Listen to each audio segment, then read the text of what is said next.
राम राम. मी Prakash Mahajan, Mahajan and Mahajan YouTube चॅनलसाठी गेली 2-3 दिवस झाले प्रसार माध्यमातून एक मुलाखत फार जोरात दाखवण्यात येते. ती मुलाखत म्हणावं का आपणच आपल्या टेऱ्या वडवून घेतल्या हे कळायला काही मार्ग नाही.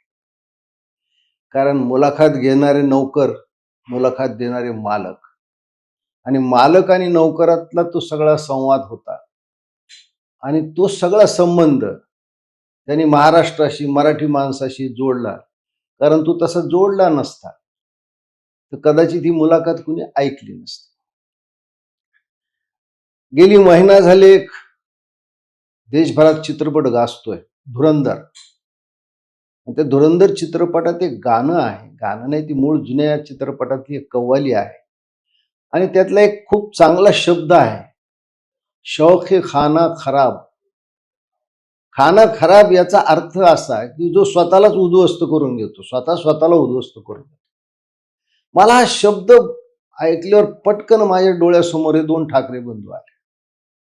एवढा मोठा स्वर्गीय बाळासाहेबांचा हिंदुत्वाचा वारसा असताना, एवढं जन्मत असताना, आपल्या स्वभावानं, आपल्या आळशीपणानं, आपल्या टोमण्यामुळं यांनी स्वतःच राजकीय आयुष्य उद्ध्वस्त करून गेलंय. म्हणून खाना खराब हा शब्द त्यांना फार चपलक लागू होतो. आता ही मुलाखत घेतली कोणी? याला काही महिन्यापूर्वी खुद्द राज ठाकरे यांनी भिकारचोट संपादक हे उपाधी दिली होती.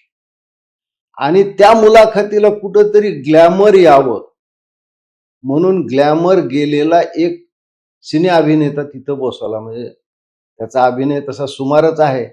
तो गाजला, तो छोट्या शकीलचा गुरगा म्हणूनच. बहुधा दाऊद इब्राहिम कंपनीचे पैसे याच्या चित्रपटात लागलेले असतात.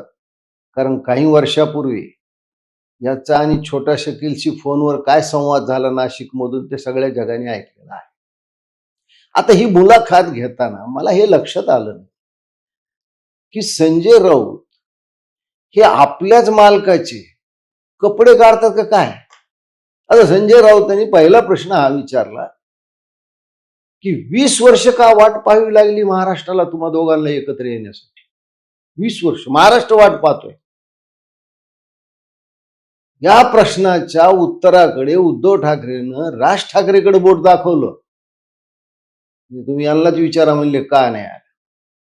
अरे तुम्ही मुलाखत घ्यायलात का काय करायला? आणि मग त्यात राज ठाकरेने आपलं गुगलवरून आलेलं ज्ञान पाजळलं. म्हणले काय, शिवसेना फोडली त्यावेळेस प्रत्येकाला एक 50 खोके दिले आणि मग 50 खोके गुणिले 40 गुणिले ते अशी त्यांनी संख्या काढली. आणि मग तिकडून स्वतः संजय राऊत म्हणले हा भ्रष्टाचारातून पैसा आलाय.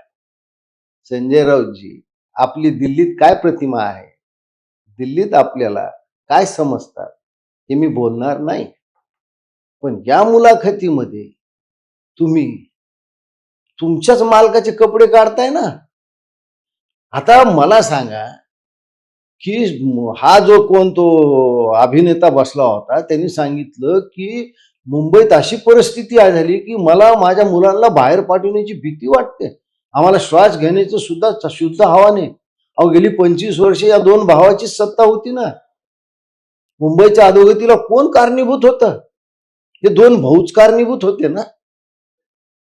आणि मला तर नवल वाटलं की राजसाहेब एवढे कसे बदलले. ते काय म्हणले, हे बिनविरोध लोक निवडून येत आहेत, हे पाहिल्यावर असं वाटतं की देव आहे का नाही. आणि तिकडून तो आमचा शोकाने संजय राऊत म्हणतो 33 कोटी. अरे बावळटा, कोटी ही संख्या नाहीये, कोटी हा गुणात्मक आहे. कोटीचा, उच्च कोटीचा म्हणजे चांगला हा आकडा आहे. म्हणजे राज ठाकरेनं आधी तर गंगेच्या पाण्याची अशी हेटाळणी केली, आता देव आहे का नाही याच्यावरच संशय. का तर महायुतीचे 70 पेक्षा जास्ती उमेदवार बिनविरोध निवडून आले. अहो राज ठाकरे साहेब, आपले ज्येष्ठ बंधू उद्धव ठाकरे सुद्धा विधान परिषदेवर बिनविरोधच गेलेले आहेत. मला सांगा, आपल्याला ज्यावेळेस शिवसेनेत असताना नेता केलं त्यावेळेस आपलं काय वय होतं? कुठली निवडणूक घेतली ती बाळासाहेबानं? आपण आपल्या चिरंजीवाला अमित ठाकरेला 2020 साली नेता केलं, त्यावेळेस आपण निवडणूक घेतली होती का? कुणाला ते विचारलं नव्हतं. मग तुम्हाला बिनविरोधचं एवढं वावडं का असावं? आता हळूहळू आपली बौद्धिक क्षमता खराब होत चाललेली आहे, कारण सतत पराभव, आळस याच्यामुळं आपली विचार करण्याची क्षमता कुंठित होत आहे. म्हणून या मुलाखतीकडे पाहताना मी एवढंच पाहिलं, संपादक भिकार, अभिनेता सुमार आणि मुलाखत टुकार. जाता जाता एक गोष्ट मी सांगू इच्छितो की ठाण्यामध्ये मनसेचे नेते अविनाश जाधव यांच्या जिभेवर खरं ते येऊन गेलं. त्यांनी सांगितलं की ठाण्यामध्ये युतीचा, अर्थात ते भाजपचा म्हणले, भाजप आणि शिवसेना युतीतच आहे, त्याच्यामुळे युतीचा महापौर होईल. अविनाश जाधव, तुमच्या तोंडात तूप साखर. धन्यवाद.